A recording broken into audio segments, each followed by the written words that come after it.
CIT और हरियाणा के ऊपर जो साप्ताहिक बुलेटिन का कार्यक्रम है वो शुरू करेंगे।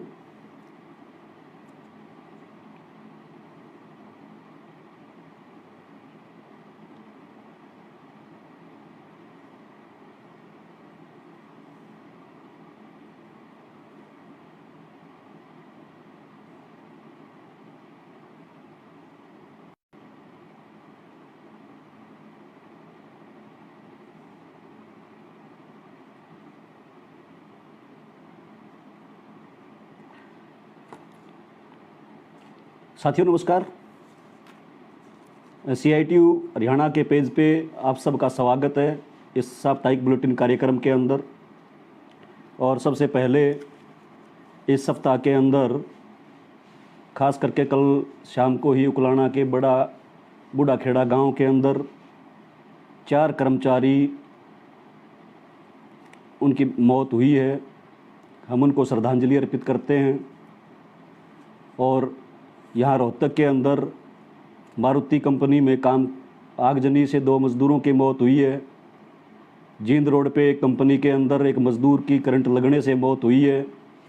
और ऐसी अनेकों घटनाएं हरियाणा के अंदर हैं। उन सब को हम सीआईटीयू हरियाणा की तरफ से श्रद्धांजलि अर्पित करते हैं।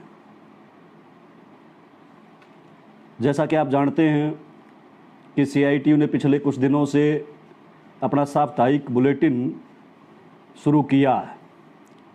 इस बुलेटिन के अंदर हम प्रमुख रूप से सप्ताह भर की जो प्रमुख घटनाएं हैं उन घटनाओं को हमारे लोगों के बीच में, दर्शकों के बीच में लेके जाना हमारा मुख्य मकसद है। और ये जो सप्ताह बीता है इस सप्ताह के अंदर भी घटित हुई हैं, आंदोलन हुए हैं, उनकी चर्चा हम इस सप्ताह के साप्ताहिक बुलेटिन के अंदर करेंगे। और सब जैसा कि आप जानते हैं कि पूरे देश के स्तर पे 11 से 17 अप्रैल तक संयुक्त किसान मोर्चा ने जो देश के सरकार के साथ समझौता हुआ था एमएसपी की गारंटी कानून बनाने का, उस गारंटी कानून बनाए जाने के सवाल को लेकर सप्ताह भर पूरे देश में किसानों ने गतिविधियां, धरने, प्रदर्शन, ज्ञापन आयोजित किए हैं। और पूरे देश के अंदर काफ़ी बड़े पैमाने पे ये सप्ताह भर का जो अभियान है किसानों का एमएसपी की गारंटी को लेकर ये आयोजित हुआ है। इसके लिए मैं सीआईटीयू हरियाणा राज्य कमेटी की तरफ से संयुक्त किसान मोर्चा के नेताओं को, देश के तमाम किसानों को इस सफल आयोजन के लिए बधाई देता हूँ। न केवल इतना भर बल्कि हरियाणा के अंदर लगातार पिछले 10-12-15 दिन से फसल खरीद को लेके भी गतिविधियां किसान और लगातार किसान की फसल जो है वो एमएसपी पे खरीदी जाए, सरकारी खरीद उसकी हो, इस बात को लेके गतिविधियां हरियाणा के स्तर पर चली हैं। और इस बीच में मुख्य एक घटनाक्रम खास करके पिछले 36 दिन से हिसार जिले के खेड़ी चोपटा जो तहसील है उस तहसील के किसान लगातार मुआवजे की मांग को लेके आंदोलित हैं। लगातार वो लड़ रहे हैं पिछले 36 दिन से। और उन्होंने अनिश्चितकालीन पड़ाव वहाँ पे डाला हुआ है। सीआईटीयू हरियाणा राज्य कमेटी ये जो पड़ाव है खेड़ी चोपटा के किसानों का, इसका समर्थन करती है। और ना केवल समर्थन करती है बल्कि हरियाणा सरकार से ये मांग करती है कि इन किसानों की जो वाजिब मांग है मुआवजे की, उसका निपटारा हरियाणा की सरकार को वार्ता के माध्यम से करना चाहिए। लेकिन लगातार 36 दिन से जो आंदोलन चला हुआ है उससे लगता ये है कि हरियाणा की सरकार किसानों से, जो किसान आंदोलन था 13 महीने का, उससे खपा होकर किसानों से दुश्मनीपूर्ण रुख जो है वो सरकार का दिखाई दे रहा है। इसी वजह से लगातार सरकार आंदोलन के बावजूद, हजारों किसानों की भागीदारी के बावजूद उसका निपटारा करने की बजाय उसको लंबा खींचना चाहती है। सीआईटीयू इस आंदोलन के प्रति अपनी एकजुटता प्रकट करती है।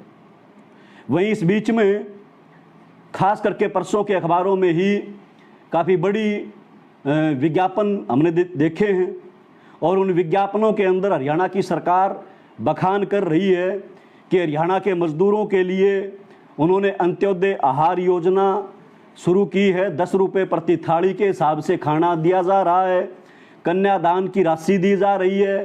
कोरोना में भी आर्थिक सहायता प्रदान की गई है और मौत होने पर 5 लाख मुआवजा दे रहे हैं। छात्रवृत्ति दे रहे हैं। प्रसूति लाभ दे रहे हैं मजदूरों को। ये ऐसा एक बखान उस विज्ञापन के अंदर किया गया है। लेकिन वास्तविकता क्या है? वास्तविकता ये है कि आज पूरे हरियाणा के अंदर खास करके 2 जो श्रम कल्याण बोर्ड हैं, एक निर्माण मजदूरों का श्रम कल्याण बोर्ड है और दूसरा कारखाने के मजदूरों का के लिए श्रम कल्याण बोर्ड है। और इन दोनों ही बोर्डों के पास हजारों करोड़ रुपए आज उपलब्ध हैं। अकेले निर्माण मजदूरों का जो बोर्ड है उसके पास पिछले 2007 से लेके और आज 22 तक मजदूरों के द्वारा जो अंश दिया गया है मेंबरशिप का, और 1% जो सेस है उससे लगभग 4,500 करोड़ रुपए उस बोर्ड के पास जमा हुए हैं। लेकिन वास्तविकता ये है कि लंबे समय बाद बीतने के बाद की सरकार ने अब तक खुद ये कहा है कि 719 करोड़ रुपए हमने खर्च किया है मजदूरों के कल्याण पर। लेकिन वास्तविकता ये है कि वो जो 719 करोड़ रुपए जो खर्च किया है, वो 719 करोड़ रुपए केवल मजदूरों पे खर्च नहीं किया। उसका बड़ा जो हिस्सा है वो सरकार ने अपने अधिकारियों के वेतन में, कंप्यूटर खरीदने में, गाड़ी खरीदने में और बोर्ड का दफ्तर जो पंचकूला में बनाया जा रहा है उसकी ज़मीन, उसका निर्माण कार्य, उसके ऊपर बड़ा हिस्सा सरकार ने खर्च किया है। और ये जो 10 रुपये प्रति थाली की जो बखान किया जा रहा है, वास्तविकता ये है कि लगातार हम तो CITU की तरफ से कहते भी रहे हैं कि ये जो 10 रुपये प्रति थाली के हिसाब से जो आप भोजन देने की बात कर रहे हैं, मतलब जो कैंटीन खुलेंगी उन कैंटीनों का ठेका बड़ी बड़ी कंपनियों को, ठेकेदारों को दिया जाएगा और भोजन प्राप्त करने वाले व्यक्ति से 10 रुपये लिए जाएंगे। लेकिन बोर्ड का जो पैसा है वो लुटाया जाएगा, उसको प्रति थाली के हिसाब से कॉन्ट्रैक्टर को, ठेकेदार को वो 40-50 रुपये प्रति थाली के हिसाब से बोर्ड का पैसा दिया जाएगा। इसका अर्थ ये कि मजदूरों का जो पैसा है वो मजदूरों का पैसा हरियाणा की सरकार, बीजेपी की सरकार अपने चहेते लोगों को लुटाना चाहती है। हमारी CITU की लगातार ये मांग रही है कि ये भोजन की व्यवस्था पर जो पोषण जो आहार देने की जो सवाल है प्रति थाली के हिसाब से, बजाय इसके हरियाणा सरकार को जो तमाम मजदूर हैं, बेजमीने जो लोग हैं, उन सब के लिए सस्ते राशन की गारंटी, वो कंट्रोल रेट के ऊपर सस्ते राशन की गारंटी की जानी चाहिए। ये CITU का मानना है। वहीं सच्चाई दूसरी भी है। दूसरी सच्चाई है कि हरियाणा के अंदर अकेले निर्माण मजदूरों की अगर हम बात करें तो 22 लाख के करीब निर्माण मजदूर आज हरियाणा में काम कर रहे हैं। और पिछले 2007 से लेकर आज 22 तक, ये जो पिछले 15 साल के आसपास जो बीता है, इस 15 साल के दौरान उन 22 लाख मजदूरों में से आज 9 लाख मजदूरों का ही पंजीकरण हुआ है। आज भी बड़ा हिस्सा निर्माण मजदूरों का वो पंजीकरण के लिए दर दर की ठोकरें खा रहा है। ऑनलाइन जो पंजीकरण का कार्य किया है, सुविधाओं का जो ऑनलाइन उससे मजदूरों के सामने और ज़्यादा गंभीर संकट पैदा हुए हैं। ऑनलाइन होने से मजदूरों की जो सुविधाएं हैं वो सुविधाएं समय पर नहीं मिल रही। आज भी स्थिति ये है कि मतलब जो कन्यादान की राशि है, कन्यादान की राशि मतलब छोरी का ब्याह कर दिया, शादी होगी और मिलनी चाहिए कायदे से शादी वाले दिन, आमतौर पे हमारे समाज में रिवाज है। लेकिन 3-3 साल तक भी, 4-4 साल तक भी वो कन्यादान की राशि मजदूरों को नहीं दी जा रही।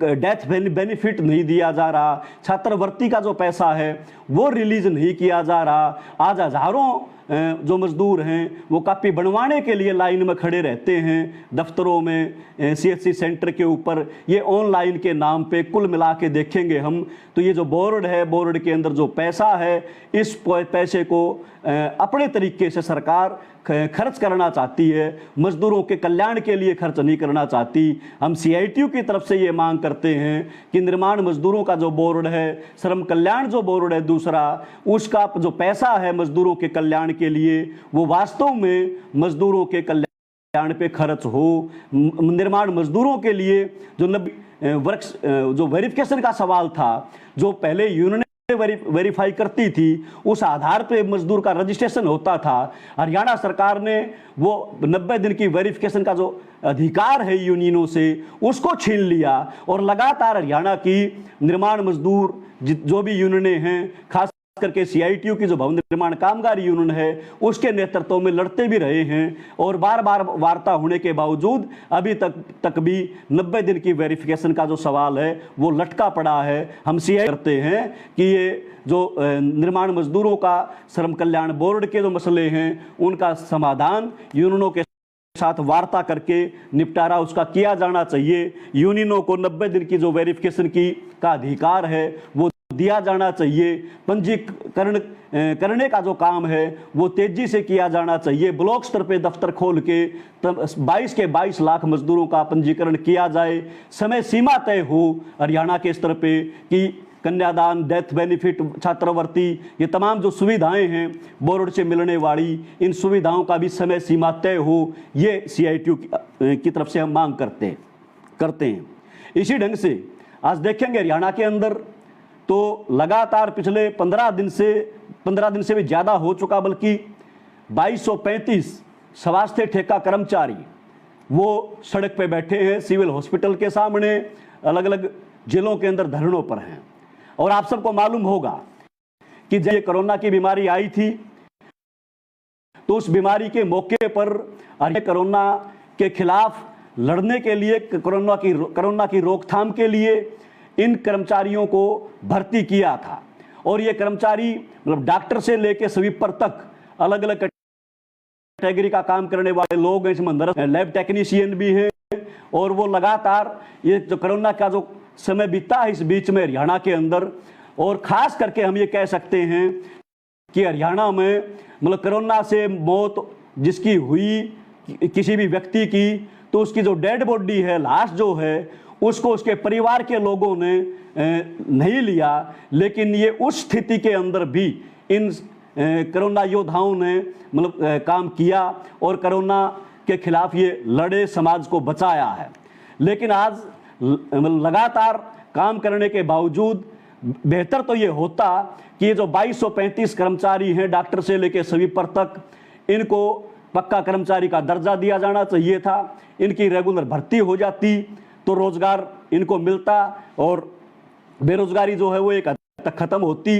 लेकिन कोरोना की बीमारी ये खत्म हुई है थोड़ी सी, तो उसके तुरंत बाद हरियाणा सरकार ने बिना किसी नोटिस के इनको बाहर कर दिया, नौकरियों से हटा दिया। आज जरूरत इस बात की है, ना केवल ये 3522 बल्कि हर PHC CHC के लेवल पे जो डॉक्टरों की पोस्ट खाली पड़ी हैं, नर्स की पोस्ट खाली पड़ी हैं, लैब आपके पूरा स्टाफ नहीं है स्वास्थ्य के ढांचे के अंदर, तो हजारों की संख्या में आज जरूरत है स्वास्थ्य विभाग को। तो इनके साथ साथ और लोगों को भी ये नौकरी दी जाती, रोजगार पे रखा जाता, काम दिया जाता, तो कम से कम हमारा जो स्वास्थ्य का ढांचा है वो और ज़्यादा बेहतर हो सकता था। लेकिन सरकार ने इसके विपरीत इनको एक किस्म से हम ये कह सकते हैं कि 2-2.5 साल तक लगातार इनको इस्तेमाल किया, और इस्तेमाल करने के बाद यूज एंड थ्रो की जो नीति है वो सरकार ने अपनाई है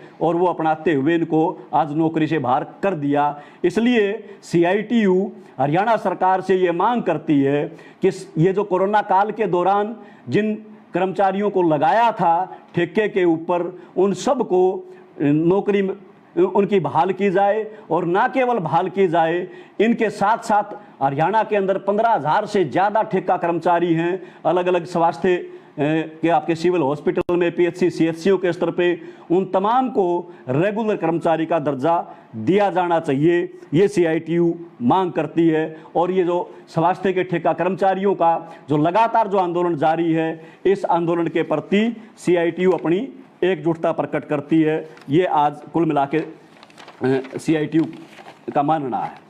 इसी ढंग से मतलब आज कुल मिला के देखेंगे हम तो आज के अखबार में है, मतलब 2018 में हरियाणा सरकार रोडवेज के अंदर किलोमीटर स्कीम के तहत प्राइवेट बसें लेके आने का निर्णय लिया। और उस वक्त आप सबको याद भी है कि हरियाणा के अंदर रोडवेज के कर्मचारियों ने एक साझा मोर्चा बना के एक लंबी लड़ाई लड़ी थी। आखिरकार हाई कोर्ट के हस्तक्षेप के चलते वो जो लड़ाई थी वो बीच में छूट गई और उसके बाद हरियाणा सरकार ने किलोमीटर स्कीम के तहत बसें वो शुरू की। लेकिन आज के अखबार में है कि 1000 बसें, खुद मतलब परिवहन जो मंत्री हैं उनका बयान है कि 1000 नई बसें किलोमीटर स्कीम के तहत लेके आई जाएंगी रोडवेज के बेड़े में। मतलब इसका अर्थ ये है कि 690 पहले और 1000 ये, कुल मिला के 1690 वो किलोमीटर स्कीम की बसें होंगी। मतलब आज कुल मिला के देखेंगे हम तो ये पूरे तौर पर हरियाणा रोडवेज, जिसका पूरे देश के अंदर एक रिकॉर्ड है बेहतर सेवा का, और 40-45 तरह की अलग अलग जो सुविधाएं हैं वो मतलब विकलांगों के लिए और दूसरी तीसरी उन सुविधाएं प्रदान कर रही हैं।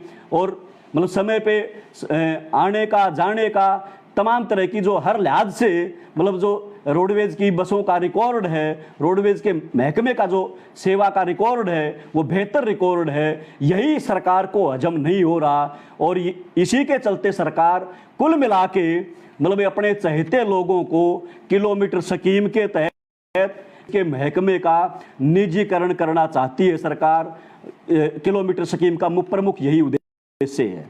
सीआईटीयू ये मांग करती है कि रोडवेज के अंदर ये किलोमीटर स्कीम परमिट का हो चाहे और हो, ये निजी जो लाइसेंस दिए जा रहे हैं कंपनियों को, प्राइवेट लोगों को, बजाय इसके इस क्षेत्र की मजबूती के लिए, इसके विस्तार के लिए बेहतर ये है कि सरकार इसके अंदर अपना पैसा खर्च करे और सरकारी जो बसें हैं वो और ज़्यादा इसके अंदर बेड़े, रोडवेज के बेड़े में लेके आए, ताकि लोगों को बेहतर सेवा भी मिल पाएगी और बेहतर लोगों को रोजगार भी मिल पाएगा। आज जरूरत इस बात की है, लेकिन सरकार अपने मंसूबे जो हैं इस महकमे को पूरी तरह तहस नहस करने के उसी पे जुटी हुई है। तो सीआईटीयू निश्चित तौर पे इस निजीकरण के खिलाफ जो भी लड़ाई होगी कर्मचारियों की, उस लड़ाई के अंदर बढ़ चढ़ के हिस्सेदारी करेगी। और ना केवल इतना भर, मतलब आज के अखबार में देखिए आप, मतलब हरियाणा के अंदर कुल मिला के देखेंगे अपन तो बिजली का संकट जो है वो लगातार गहराता जा रहा है।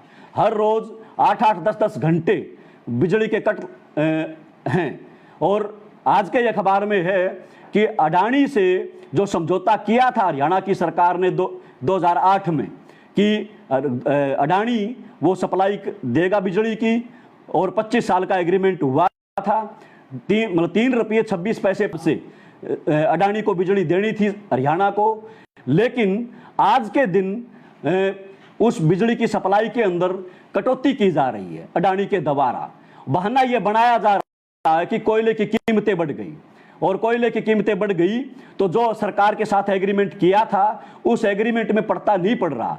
तो ये एक मतलब आप देख सकते हैं, इस उदाहरण से समझ सकते हैं कि कैसे पूंजीपति लोग, ये बड़ी बड़ी कंपनियां पहले समझौता करती हैं, तौर पे उनके ऊपर निर्भर हो जाता है समाज, सरकार, तो वो कैसे ब्लैकमेलिंग पे उतरती हैं। आज कुल मिला के मतलब रेट बढ़वाने के लिए उसने अपनी सप्लाई जो है वो कम कर रखी है, सप्लाई के अंदर कटौती कर रखी है, जिसके चलते आज बिजली के अंदर संकट लगातार हरियाणा में गहराता जा रहा है, लंबे लंबे कट हैं। इसलिए आज जरूरत इस बात की है कि हरियाणा के अंदर चाहे वो पानीपत का हो और हो, जो थर्मल प्लांट हरियाणा सरकार के अपने प्लांट थे, जो हरियाणा के देश की जनता के खून पसीने की कमाई से जो खड़े किए थे, जिनको सरकार ने उनमें बिजली उत्पादन का जो कार्य होता था उसको बंद कर दिया, वो दोबारा से चालू किए जाएं और ये प्राइवेट कंपनियों के भरोसे रहने की बजाय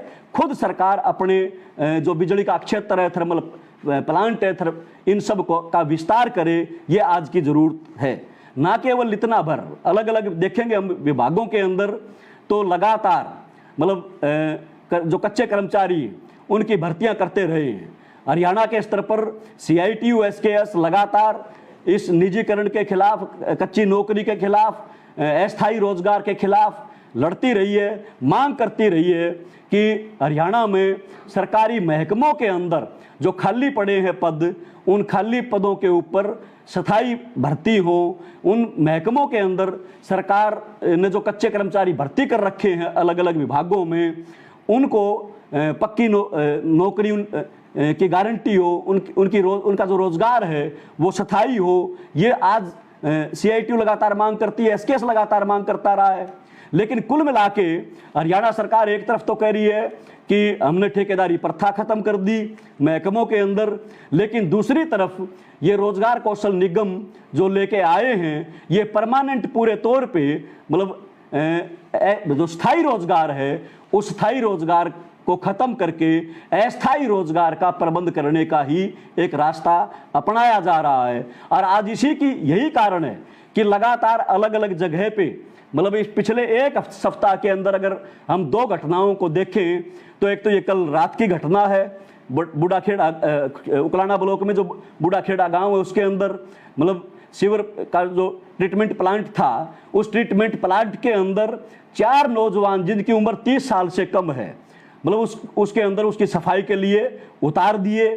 उनके पास कोई सुरक्षा उपकरण नहीं है, जबकि वास्तविकता ये कि सुप्रीम कोर्ट का भी आदेश है कि सीवरेज के अंदर ये जो आपकी सीवर ट्रीटमेंट प्लांट हैं जहां खतरा है जिंदगी को, ऐसी जगह पर व्यक्तियों को, कर्मचारियों को उनके अंदर ना उतारा जाए, मैनुअल काम ना लिया जाए, वहाँ मशीनों से काम लिया जाए। ये आदेश हैं, लेकिन उन सब आदेशों की धज्जियाँ उड़ाते हुए मतलब आज देखेंगे हम तो सीवरेज के अंदर पलवल में एक हफ्ता पहले एक कर्मचारी की मौत हुई और 4 कर्मचारियों की ये रात मौत हुई है। तो ये एक कुल मिला के ये जो कच्ची जो नौकरी करने वाले लोग हैं, जो कच्चे कर्मचारी हैं, उन सब को मतलब मौत के मुंह में धकेलने की ये सरकार की योजनाएं हैं, जिनके खिलाफ जिनकी हम कड़े शब्दों में निंदा करते हैं CITU की तरफ से, और ये मांग करते हैं कि इन तमाम जो सुरक्षा के उपकरण हैं, सुरक्षा की जो गारंटी है वो लागू होनी चाहिए और रोजगार की सुरक्षा की गारंटी के साथ साथ स्थायी रोजगार की गारंटी इन सरकारी महकमों के अंदर हो। ये आज कुल मिला के CITU का मानना है। इस सप्ताह के अंदर मतलब आज पूरे देश के अंदर खास करके देखेंगे हम तो महंगाई चरम सीमा पे है। मतलब बिजली के रेट बढ़ रहे हैं, किराए भाड़े बढ़ रहे हैं, साग सब्जियों के रेट बढ़ रहे हैं, आपके तेल की कीमतें बढ़ रही हैं लगातार, और लोग त्राही त्राही कर रहे हैं। मतलब नींबू का रेट 300 रुपये 400 रुपये किलो हो चुका, और जो ज़रूरी वस्तुएं हैं वो आसमान छू रही हैं। और महंगाई के ऊपर जो काबू पाने की जिम्मेदारी थी सरकार की, वो पूरे तौर पे सरकार उसके अंदर विफल होती दिखाई दे रही है। आज बेरोजगारी मतलब पूरे तौर पे चरम सीमा पे है। मतलब हरियाणा की अगर हम बात करेंगे, देश के स्तर पर भी बेरोजगारी बढ़ी है, 45 साल का रिकॉर्ड बेरोजगारी ने तोड़ा है, और हरियाणा बेरोजगारी में अव्वल दर्जे मतलब पहले नंबर पे है हरियाणा के अंदर। तो कुल मिला के देखेंगे हम तो महंगाई का, बेरोजगारी का, खेती का जो संकट है, ये तमाम जो मसले हैं, इन तमाम मसलों के ऊपर आज लोगों के अंदर गुस्सा है, लोगों में आक्रोश सरकार के खिलाफ बढ़ता जा रहा है।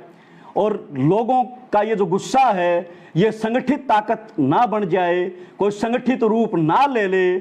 आज इस साजिश को के तहत कि मतलब मजदूरों की, कर्मचारियों की, मेहनतकश लोगों की जो एकता है उसको कमज़ोर करने की साजिश जो है वो सरकार की तरफ से लगातार सरकार, आरएसएस, बीजेपी की तरफ से लगातार वो कोशिश की जा रही है। और ये जो पिछला सप्ताह बीता है, मतलब आज इस सप्ताह के अंदर चाहे वो गुजरात हो, महाराष्ट्र हो, मध्य प्रदेश हो, दिल्ली हो, आपका हिमाचल प्रदेश हो, उत्तराखंड हो, मतलब अलग अलग राज्यों के अंदर लगातार सांप्रदायिक जो दंगे हैं वो आपको काफ़ी बड़े पैमाने पे दिखाई देंगे। ये कुल मिला के स्थिति है।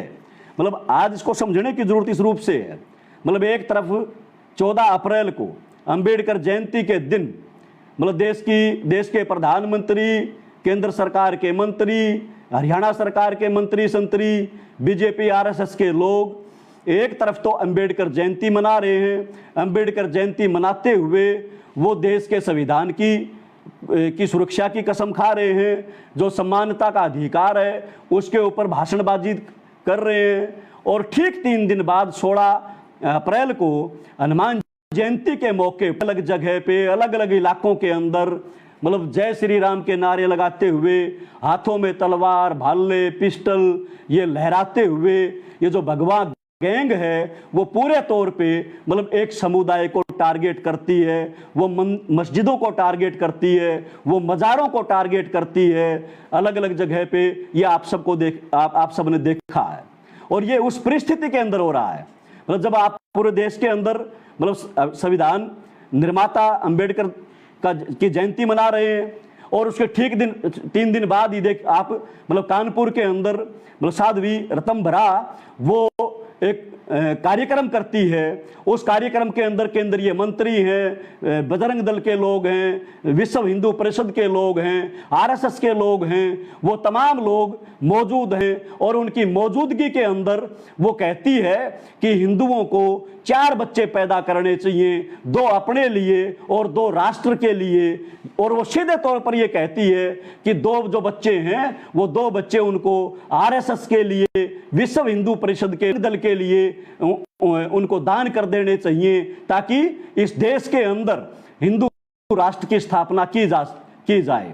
और एक और कार्यक्रम के अंदर इन्हीं बीजेपी आरएसएस के लोगों ने, विश्व हिंदू परिषद के लोगों ने तो यहां तक कि 2025 में हम हिंदू राष्ट्र का निर्माण कर लेंगे, हिंदू राष्ट्र का निर्माण करने का जो सपना है वो पूरा हो जाएगा 2025 तक। इसका अर्थ ये है कि संविधान की जो अंबेडकर साहब की जयंती पे जो ये लोग शपथ लेते हैं, जो भाषण देते हैं, इनकी करनी और कथनी में बिल्कुल दिन रात का अंतर है। ये लगातार सीआईटीयू पहले भी कहती रही है और आज बिल्कुल सीधे तौर पर यह साबित हो चुका है। आज कुल मिला के देखेंगे हम तो इस आज पूरे देश के स्तर पर ही सांप्रदायिकता के जो दंगे हैं, सांप्रदायिक जो सद्भाव है उसको आज बिगाड़ा जा रहा है, सांप्रदायिक रंग दिया जा रहा है हर घटना को। और बाकायदा बीजेपी आरएसएस के लोग इसके अंदर शामिल होके आज ये जो भाईचारा है देश की जनता का, जो धर्मनिरपेक्षता का हमारा जो लक्ष्य है, धर्मनिरपेक्ष समाज की जो कल्पना है संविधान के अंदर, आज उसको गहरी चोट बीजेपी आरएसएस के द्वारा ये की जा रही है। इसलिए खास करके आज जो घटनाक्रम हुआ है, मतलब बुलडोजर जिस ढंग से चलाया गया, ये बुलडोजर आज मतलब प्रतीक बन गया खास करके सोशल मीडिया के ऊपर कि बुलडोजर चलेगा। और बाकायदा यूपी में जो विधानसभा के चुनाव थे, विधानसभा चुनाव से पहले बुलडोजर चलेगा ऐसे नारे दिए जाते रहे हैं। और लेकिन ये जहांगीरपुरी जो दिल्ली का इलाका है उसके अंदर 16 अप्रैल को जिस ढंग से मतलब विश्व हिंदू परिषद और जो आपके भगवाधारी हैं उन्होंने जिस ढंग से प्रदर्शन किया और हथियार लहराते हुए प्रदर्शन किया, और जो मस्जिद थी जहांगीरपुरी के अंदर, उस मस्जिद के सामने जाके उन्होंने जिस ढंग से जय श्री राम के, हनुमान के जो नारे लगाए, पत्थरबाजी जो की गई, वास्तव में जो कार्रवाई होनी चाहिए थी वो कार्रवाई तो उन दंगा करने वाले लोगों के खिलाफ होनी चाहिए थी। और लेकिन सरकार ने बाकायदा एक सुनियोजित तरीके से वहाँ एक विशेष कम्युनिटी के लोगों को, विशेष धर्म के लोगों को टारगेट किया और टारगेट करते हुए वो बुलडोजर का इस्तेमाल किया।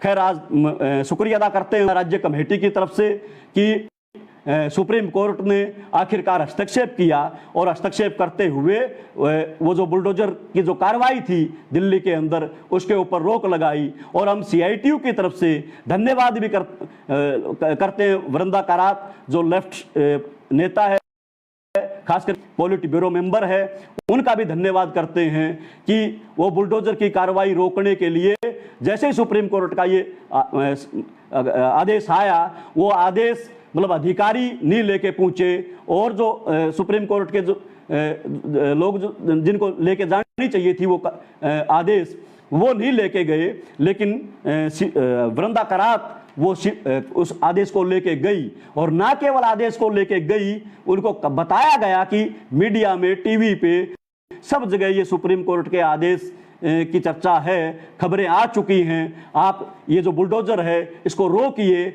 लेकिन अधिकारियों ने जब नहीं सुना तो आखिरकार उन्होंने बुलडोजर के सामने खड़े होकर कहा कि बुलडोजर नहीं चल सकता।